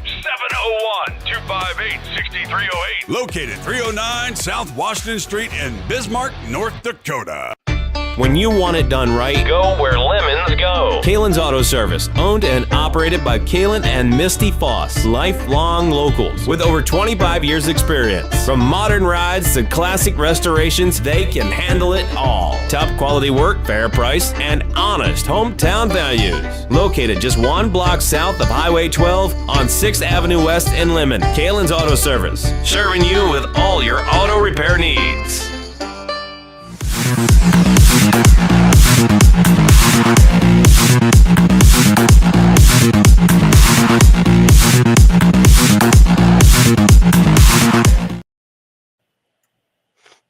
Welcome back. Leon Francis, Blackbeard Logic, but this is not my show. This is Clay's show, and it's called Guns and the 701, and we're on the Guns and the 701 network. I'm on with Vance Bishop, who is the host of Sportsman Sunday, and that's at 8 o'clock Sunday morning. My show is Friday. Good God, I just had a brain fart. Friday nights, Leon. Friday night, 6 o'clock. And I'm hoping, tomorrow I'm going to have Michael Coachman on, and I'm hoping to have the District 41 candidate on also. I'm just waiting on a reply back. I love that so many solid conservatives are throwing their hat in the ring, especially in Fargo. Fargo needs a lot of help, man. Like a lot of help. So I'm glad that that's happening, and she's a solid one. She's one of those. I'm not wearing a mask. I'm not. She's one of those gals. So Dan Bongino is the man. The conspiracy cultists are mad at him because he saw reality, and the cultists hated that he didn't vindicate their beliefs. I think, and this is another comment. I think Bongino felt he could do more as a podcaster than he could as FBI. I feel he was very frustrated working there. Cough, former aide. Yep. Jake. Yep. I'm just gonna say that here, and he's talking about what I mentioned earlier about North Dakota and the child sex ring. Like, Vance, we'll talk, but I'm some of these familiar with. people would go. Have you heard about this? I'm familiar with. I was a minister in South Dakota for nearly 10 years on an Indian reservation, and dealt with a lot of evil stuff. And sex trafficking is horrible in the Dakotas, Wyoming, Montana, anywhere where there's a lot of Indian reservations, because children can disappear off an Indian reservation and not be missed. That sounds mean, but it's a fact. Yeah. And a lot of murder, the suicide rate on an Indian reservation is 300% higher than the national average. So a lot of them are written off as suicide when it was actually a homicide, and a lot of them just disappear and it was written off as a homicide. So that person don't exist anymore, and they're in a sex trafficking ring somewhere over here in Atlanta. Wow. It happens a lot on Native American on reservations. And again, you think about things like that, and you think about how little traction, how little justice finds those people, and you wonder if this country is heading in the right direction, man. I'm just going to say it. I think we need leadership. Like, one of the dumbest things that I've ever heard, and I'm not going to say the name of the person that said this, but she said, if we prosecuted everything, if we attacked the whole Epstein thing, the entire system would crumble. I'm like, yes, please.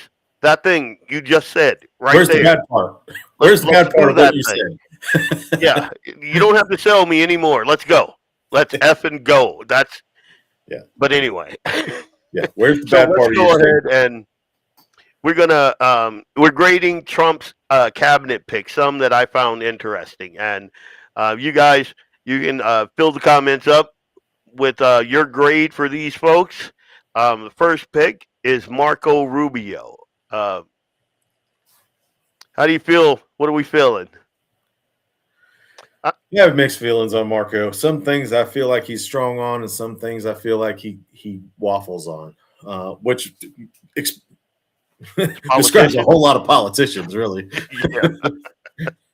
I was not always a Rubio fan, but here lately, under the right leadership, I think he's been a boss. His speech to the Security Council in Munich, I mean, my God, man. I mean, you listen to him, and then you listen to someone like Ocasio-Cortez, and you're like, oh my, they're not even the same species. No. Yeah. They're not even and he speaking was the talking same about, sorry. Some of the things that he mentioned there was the fact that America is strong, and we can go it alone, but we'd rather do it with our historical friends, the folks we fought the Second War with, and extinguish evil with, and this and that. But there are issues over there. Like, we think we have issues with rape gangs and that whole thing. They have that times 1,000 over there. And one of the things that I found interesting is Prince Andrew or Edwards, whatever that guy's name is, who is kind of like the crux of this whole Epstein thing. One of the big players in the Epstein thing. He didn't get, like, what he was charged with was tied to the Epstein files, but none of it had anything to do with the child rape part of it. And that just struck me as, wow. In Europe, they have some serious problems. But I don't know. I give Marco Rubio, I give him a B. And I don't think that he is. I've heard scuttlebutt about him having presidential aspirations. I don't think he's there. I don't think he has the presence there. I think that speech is good. and he has done a number of things, especially in front of the camera, that made me go, "Oh, that's great." But I watched him in those debates, man. That dude falls apart quick. See, JD, I did not say her name, man. I want Rubio to be the nominee in 28 instead of Squinty Dad Sweater. So, oh, me and my buddy, we're gonna have a disagreement on this one here, buddy. I don't see Rubio as I don't see him as a viable presidential guy. I mean, unless his debate skills have gotten a lot better. His stage presence has, but he doesn't have anybody on the other side of him, you know, counterpointing him. So I need to see a little. He need to go up a couple notches in there. Yeah, B plus. That's what Brian says. Yeah, I'm right around there. I like it. I'm not a A. I'm right around a B plus for Rubio. So now I'm gonna have JD sit on his hands on this. JD Vance. How do you guys feel about JD Vance? I like him. From what I've seen so far, I like him. Beginning. I mean, he's got a great name. I'm just saying. Yeah, JD Vance. Squinty Dad Sweater. I mean, come on, dude. So I look at this guy. I look at his stage presence. I look at the way he fields questions, even if they're from a instigator type, someone that hates him, and you can tell that they hate him. He goes into these hostile environments and he handles it, knowing his background. And if you guys haven't seen it, you should really watch the little biopic that they did, JD Vance, to see where he came from. It's garbage, hot garbage, man. And just an aside, you hear a lot of black folks like whining about their upbringing and how, people say, lift yourself up by your bootstraps, and how you going to do that if you don't have boots, and, just all kinds of weird craziness. You should read his story, because talk about not a pot to piss in or a window to throw it out of. I mean, my God. To be fair, Vance can hang with the SEALs working out for 45 minutes. I would make it 10 minutes with them. I like Vance, and I'll put a sign in my yard if he's the nominee. Again, just knowing his background, knowing what he came from, knowing where he is now, having read Hillbillyology, knowing that when he was going through school, he was dealing with some stuff, man. And if you haven't read the book and you haven't seen the movie, I would highly, highly advise you do that. Gives you a little bit of insight into who our vice president is. Did not come for money, and that is an understatement. Like when I say they didn't have two nickels, they what we would call in the South, they were trailer park poor. They aspired to get to the trailer park when, he was, it was bad, man. It was bad. Brian says Vance is A minus. Yeah, I'm right around that A. Well, back when I was going to school, 95 was an A. So I don't know what it is now, but that I'd put him right around there, 95, 96, something like that. I like him. I think he is presidential material just because of his stage presence, like his background, his the way he's like Trump has this thing where he has no filter. JD has a filter he can turn on and off, and he's comfortable doing either one. Like he's not a traditional politician, and I can't think of anybody else that I. You know who was that way, very intelligent. They could be very blunt, but intelligent in how they were blunt, was Ronald Reagan. Yep. The guy could come across very bold, very strong, but do it very intelligently. And JD Vance is very much that way. He can be strong. He can be very bold, very blunt in what he's saying, but do it intelligently. Oh, yeah, I agree. So I'm going to stick him in that A category. Nobody is going to get a, A+ from me. I'm just going to tell you that right now. Let's go on. And now this one is going to cause some contention, and I already know it. Pam Bondi. I don't even know if I want to wait for the comments. I think she's horrible at her job. Horrible. I can't, dude. The binders. When that came out, I'm like, oh, Trump's gonna fire her. There's no way you could roll something out that badly and still keep your job. I mean, this is the you're fired guy with the snake hand. You remember that guy? You're fired.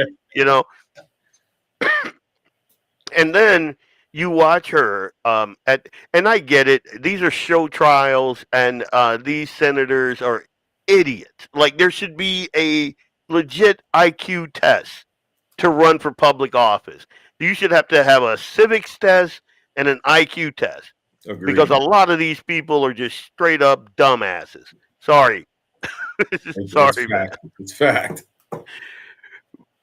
And to go into that environment, I don't know how I would deal with it. I'd probably revert just like she did. The yelling and the screaming and all of that. Blondie, D, very disappointing. Trump sucks. That's surprising. All right. So maybe you see JD down there? Yeah. So I agree. We agree. I thought we would have a little contention there, but no, I think she should have been gone quite some time ago. Yeah. And then I see her, I spoke about stage presence and being in a hostile environment. She fails on all of that, every bit of it. And I'm just going to say this. The fact that we don't have people in jail for the Epstein thing, that's a big one for me. That is a massive one for me. Again, I like Bongino. I said this, I forget who I was on with. I was a big Kash Patel fan. Huge. Government Gangsters, man. I read that book cover to cover twice. And I'm just like, so I figured that when he gets in there, and then you got Bongino in there, oh my God, heads are going to roll now. And no, he got caught up. He got caught up. The question is, who is going to replace her? Can Trump? Well, who is and I'm sorry if I sound racist, and I'm telling you before I say this, it might sound that way.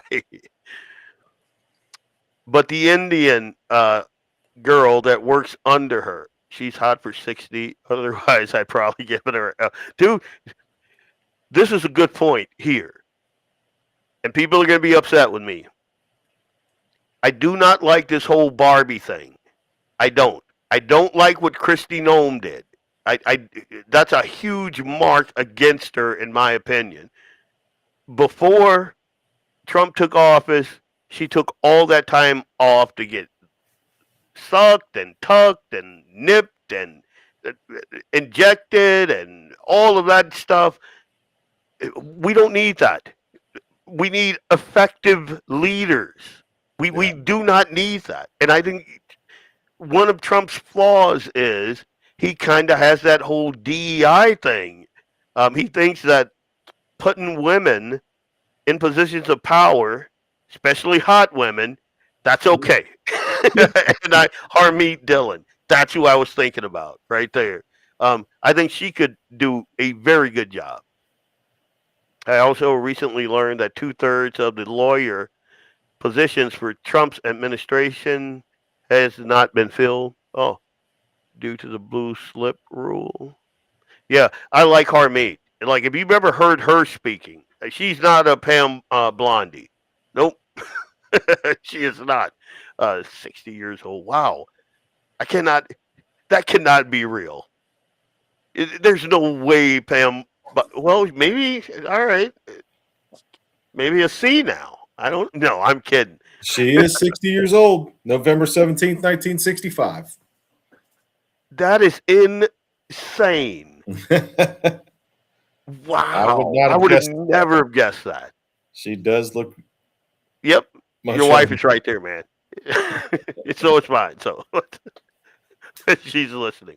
But yeah, Harmeet Dillon, I think would be a great AG. Great AG. So I give Blondie a D, only because she's 60, and that's about as far as I'm going with that. Tom Homan.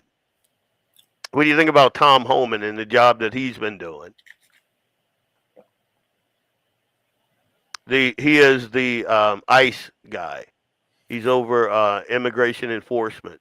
He received an award from Obama for the job that he did back then.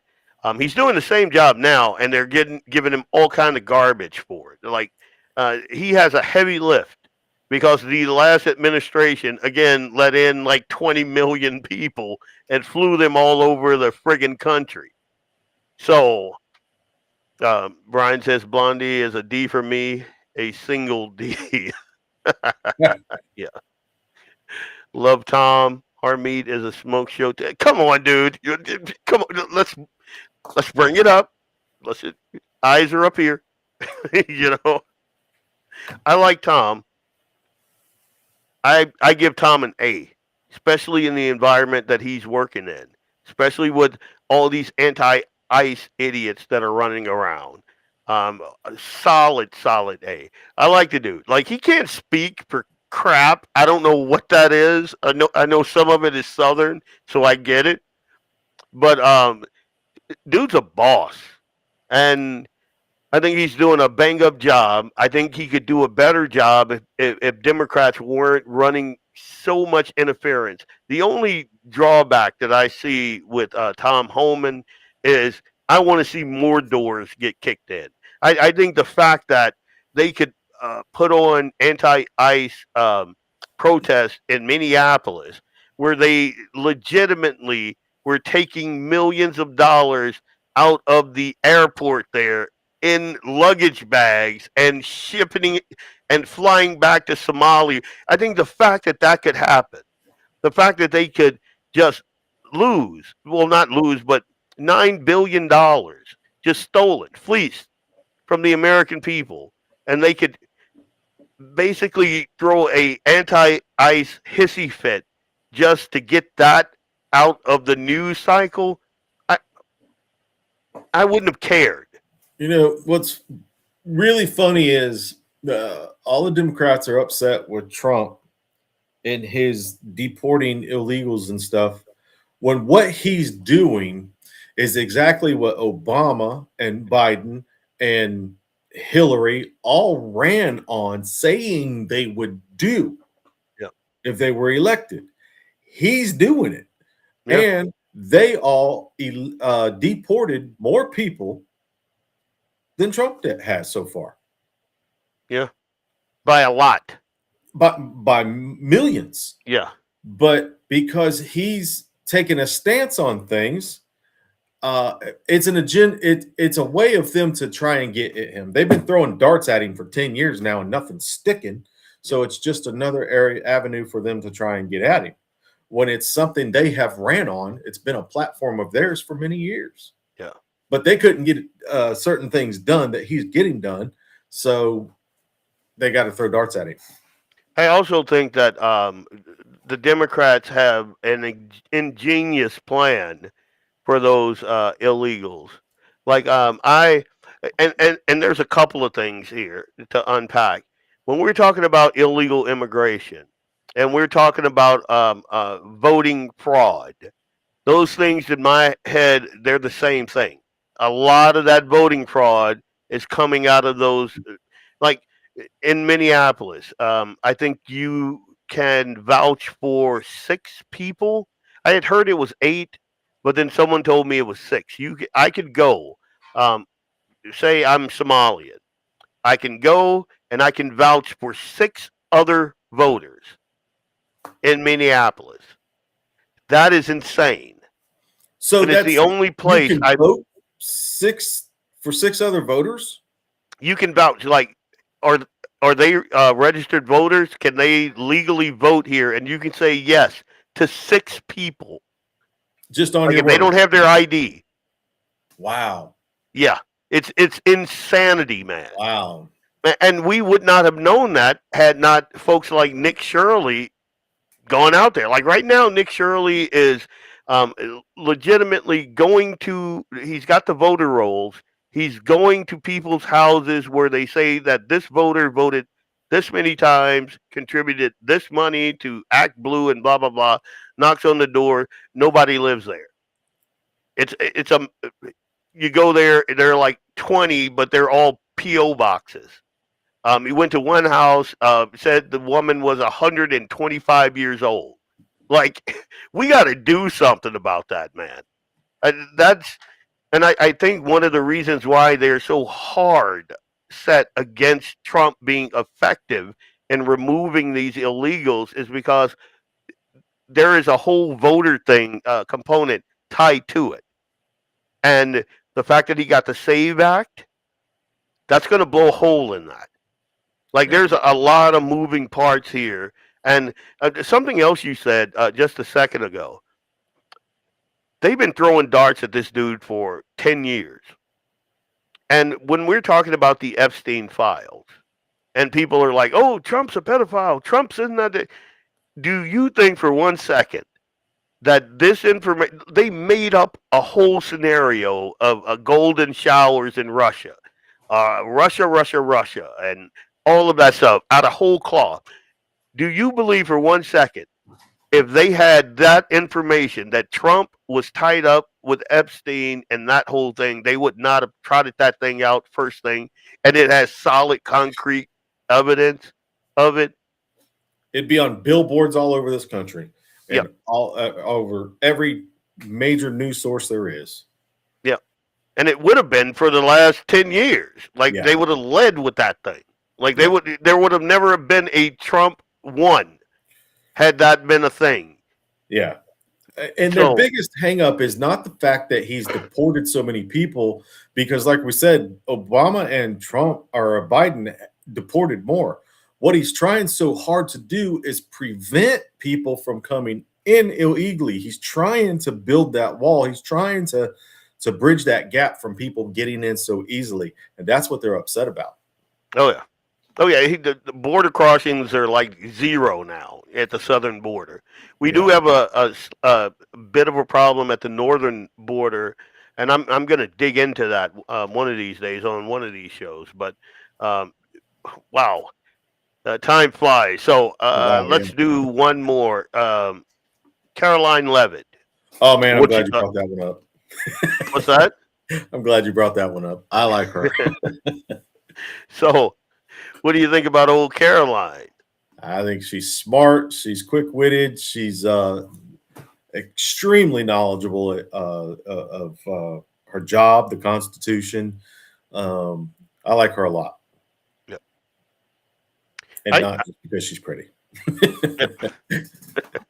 It don't hurt. She's in a family way now, though. So yeah, she's off the market. But yeah, I from the first press conference she gave, I knew that there was something special there. Yeah, I knew it. I'm like, oh wow! And we just went through 4 years of that other idiot with the weird hair. It looked like Krusty the Clown. Oh my gosh! Yeah, and her just saying things that were demonstrably not true, and qualifying it as truth by saying, "We know that." Like, no, we don't know. What are you talking about? Nothing that has come out of your mouth in the last 15 minutes has any shred of truth in it. But there you go. Brian says B+. You got to unpack that for me, buddy. I grade on a steep curve, and I'm giving her an A, and you're at B plus. Yeah, I'm definitely an A too. Yeah, I like the way she handles situations. I like how quick-witted she is, how she intelligently shuts people down or answers questions just with a lot of intelligence, a lot of knowledge. I like her a lot. yeah. Or Pasaki before her Saki, yeah. Pasaki though, I think she gave us the dirty Q-tip because she didn't want to be like outshone. I think that Pasaki was actually pretty good at her job. It pissed me off, but I think she was pretty good at that job. But buckwheat, dude. I was gonna say that. I didn't know how that was gonna come across to a mostly white audience. So, see, even me, I couch some of the stuff I say, man. But yeah, Pasaki, I thought like if I were gonna grade her impartially, just her presence and all her stage presence, being in a no, she wasn't in a hostile environment. So yeah, she'd get about a C. That other idiot, she gets it. I can't even remember her name. I've called her so many names that I cannot even remember her name. Yeah, I've heard her called everything but her real name. So right, and again, she was a black lesbian, and that administration just has this thing for that. Like I don't understand it. Like, and I'm a black guy. I mean, if black lesbians were a thing, I should be, let's do that. But anyway, I remember years ago somebody told me I was a racist chauvinist because I didn't like Hillary Clinton. I said, really? Let Condoleezza Rice run for office and see where I stand. I'd have voted for her in a hot minute. Back before I found out all of the stuff that she was involved in, I would have too. Like I was a big Condoleezza Rice fan. Yeah. And then you do your digging and you're just like, oh. Yeah, there were some skeletons in the closet there. Yeah. Wait. But when she was in the forefront and we didn't know any better, she was a powerhouse. 100%. Yeah. And she was conservative. She was reserved. She wasn't like that. The idiot with the hair. God, I'm going to remember her name when we're done. I guarantee you. I'm going to blurt it out over my sauce pecan. But yeah, Caroline Levitt, she gets an A from me. Solid A. I was going to talk about Poland also.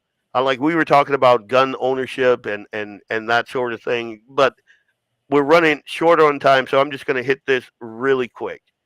Poland just blew past 1 million legally registered firearms. Here, I'm going to throw it up here quick. Now, this in itself, to me, says a lot.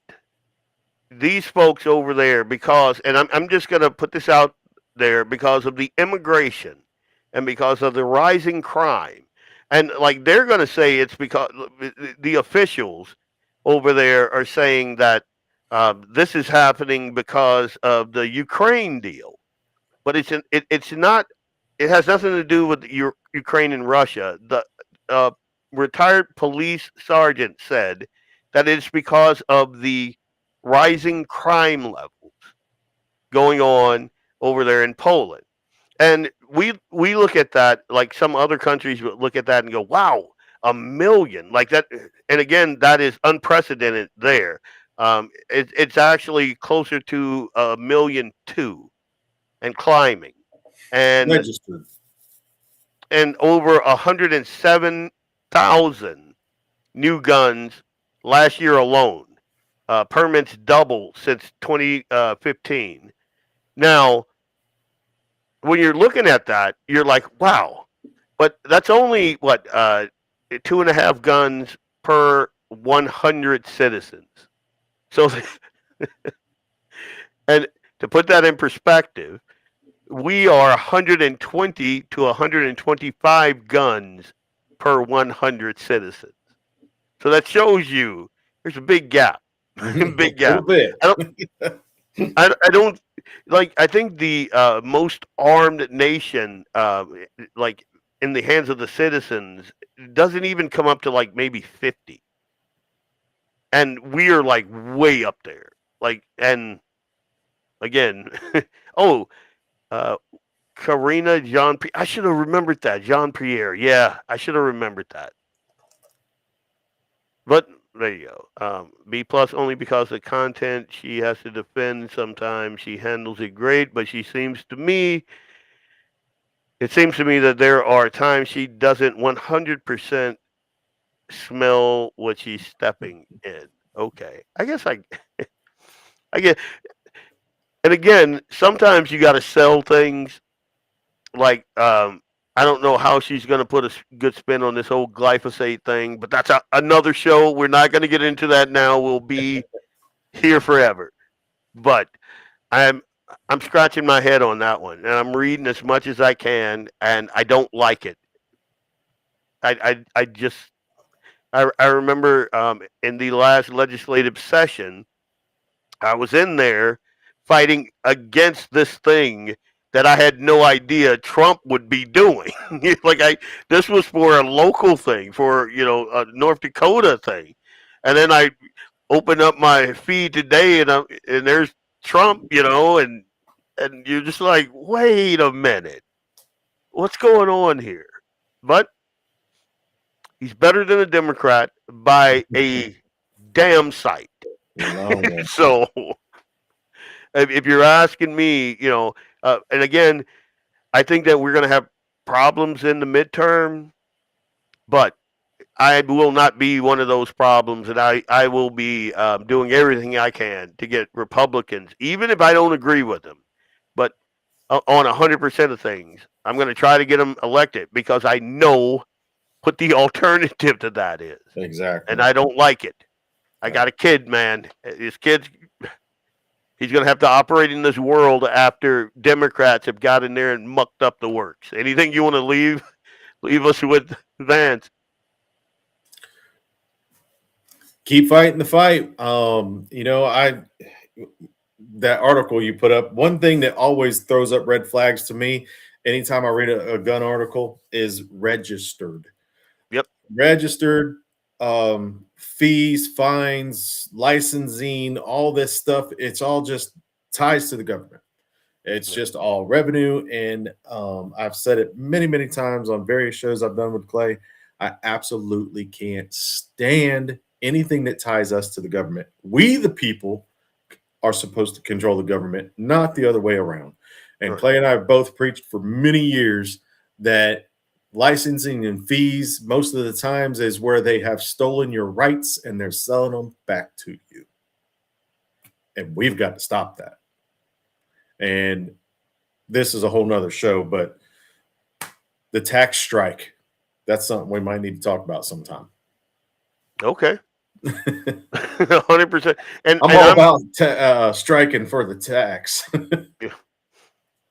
And I'm right there with you with like gun registries, and like argument that me and JD had was the whole suppressor tax and getting it off of the registry. And well, if they got rid of the tax and blah blah, yeah, but it's not a firearm, I should not have to register this thing. There shouldn't be and granted, I did get a couple. Well, I probably shouldn't have said that. I didn't. I must have lost them on that doggone John boat. Choppy waters and whatnot, man. A gun is a piece of metal. A suppressor is a piece of metal. Yeah. That's all they are. So why should there be any type of registration or any type of tie to what I own to the government? Here's a piece of metal right here. It's a jack handle for a car jack.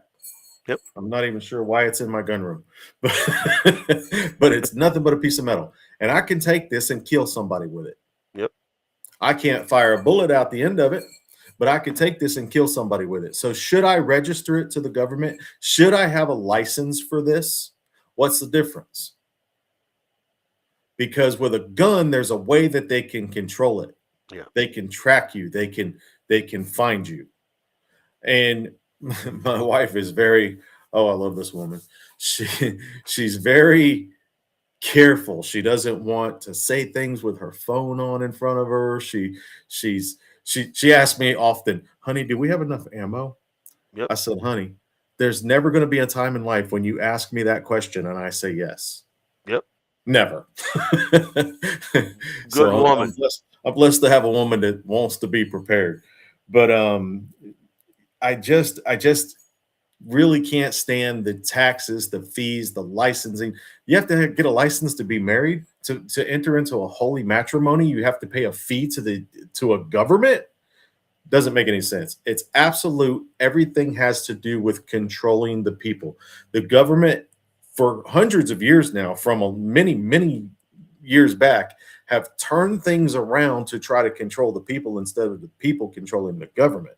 Yep. And sadly, there's a lot of people out there with a D next to their name that are allowing that to happen. And unfortunately, a lot of them have R's next to their name too. Oh yeah. That's the end of my rant. I'm right there with you, man. I look at some of this stuff like on one of my ARs, the buffer tube ring, that little ring inside, I some kind of way some of the rings got chipped, so it'll still fire, but sometimes you get that buffer tube spring, it'll get out of there, it'll do weird stuff, and so I was just gonna buy the lower. I think it's a 70-80% lower or something like that. Like, gotta register it. Like I gotta ask the government if I can have that little bit. Like if I had it right here, I could throw it at you, and you'd go, "What the hell are you doing, dude?" It couldn't even hurt you. Like it without a stock, without a handle, without any of that stuff. And I'm looking at it, and I'm like, why? Like, I don't get it. Yeah. And why would we allow this? Castle nut, yeah. No, it's not. It's actually not the castle nut. It's it's what the castle nut screws into. So that buffer tube. It's the buffer tube. The castle nut screws in, holds down that pin, the buffer tube pin. Yeah.